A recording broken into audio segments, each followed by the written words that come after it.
Hello everyone, I'd like to explain about language maintenance and SIF. But before I begin the presentation, I'd like to introduce myself. My name is Yessy Purnama Sari G, and I'm my partner, Rahuela. In this material, I'd like to continue the material and in this slide about the factor of language. And the first factor is a social factor. The language shift occurring as most community considering another language in predominantly monolingual society that dominated by one majority group language in all major institutional domains. And the next factor is cultural factor. First is cultural context, evade language attitude, and the second, culture more aggressive dominant language, and the third is religion, and the last one is modern metropolitan culture. And the next factor is economic factor.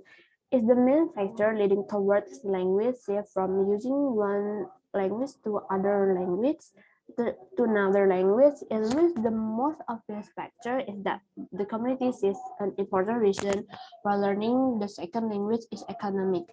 And the last factor is political factor, imposes on language shift in multilingual country that authority usually chooses one language as the lingua franca to unify the various kinds of ethnic groups.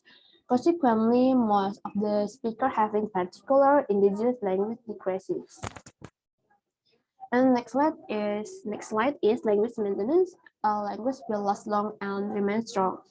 The social status of the target language speaker remains high, and the number of people using the target language remain large, and the last institutional support the target language remain high. And how can a minority language be maintained? First, if a language is an important identity marker, and the next is if a minority group is cohesive, for example, Chinatown. And the next is if a minority group keep close contact with the homeland. And the last, if a minority language gets institutional support. And the next slide, how can minority language be maintained? There are certain social factors which seems to relate wholesale language.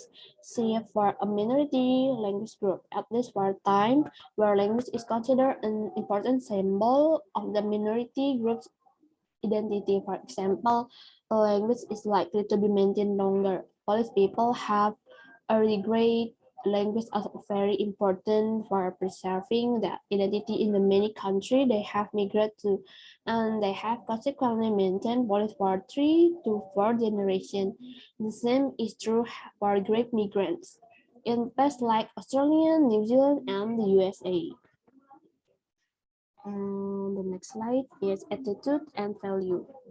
Language shift tends to be slower among communities where the minority language is highly valued.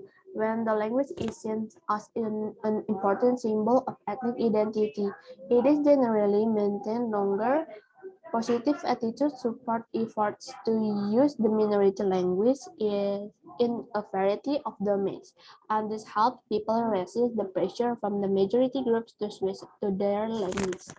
And the last slide is language revival.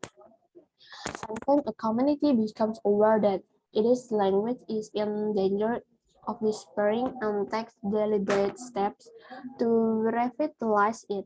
Attempts have been made in Ireland, Wales, and Scotland, for example, to preserve the indigenous language, and in New Zealand, steps are being taken to attempt to reverse language shift and revitalize Maori.